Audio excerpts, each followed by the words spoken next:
I cannot end November 8th, 2016 without putting my thoughts down. This video is for me. It's a time capsule so that I can look back and know how I felt on this day. Let me start by putting my perspective out first. I am 17 years old. I have supported Hillary Clinton since day one of her campaign and opposed the person who is now going to be the president-elect since his first day. This video is not made for unity. I believe in compromise and I honor working across the aisle, but this is not the day to bring those things up. At this moment, I have very conflicting feelings. I feel saddened that my expectations for today will never be met, and I have no way to change that. I feel saddened that my voice, my opinion, will not be given the respect I believe it deserves.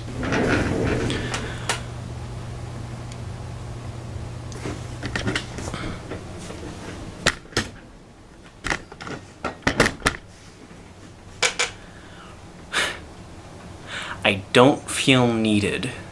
I know that I am very, very lucky that this is the first day in my life that I felt that is true.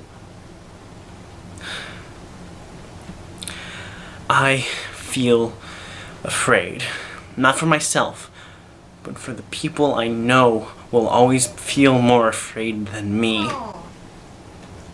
I have met, known, and loved people who woke up today not knowing where they will be in the very near future.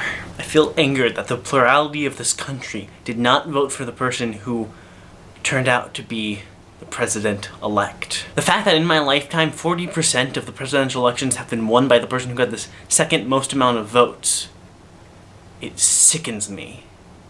I want to maintain trust in the system because distrust in the system is what got us here today, but I'm finding that very hard to do. I feel like the change should have come today, but the change has to come tomorrow.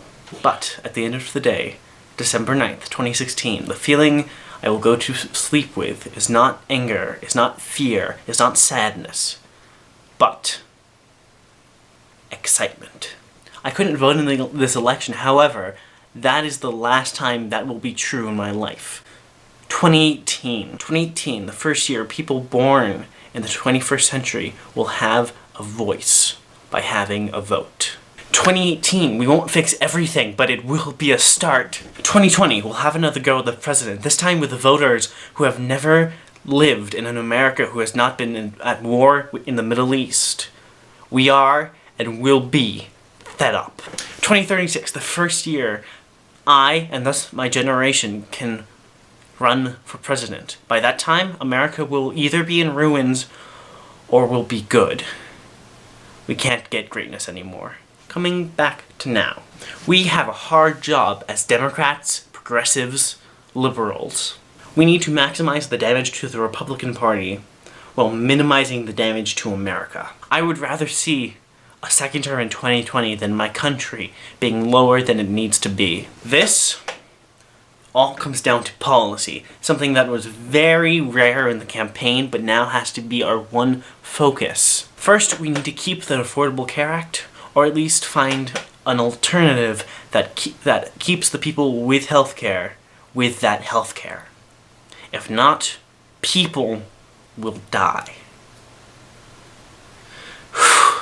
Second, we need to create a clearer path for immigrants so that they can become citizens of our country and help us and not get deported. Parents cannot be ripped away from their children. I don't think anyone wants this to happen, but we have to make it so it can never. No one wants a generation of dreamers who never knew their parents. The final issue that needs to continue in the trajectory it's been going is climate change. This one is hard. All the other policies presented by the man who will soon be our president will have immediate negative consequences. Climate change will not. America cannot stop trying to stop climate climate change. The problem is we will not feel these consequences until everyone who ran for president in 2016 will be gone. If we do not do what we need to do to make this country more sustainable, I am not confident that I will die in a country called the United States of America. The United States of America will be under water, sand, snow, and dirt.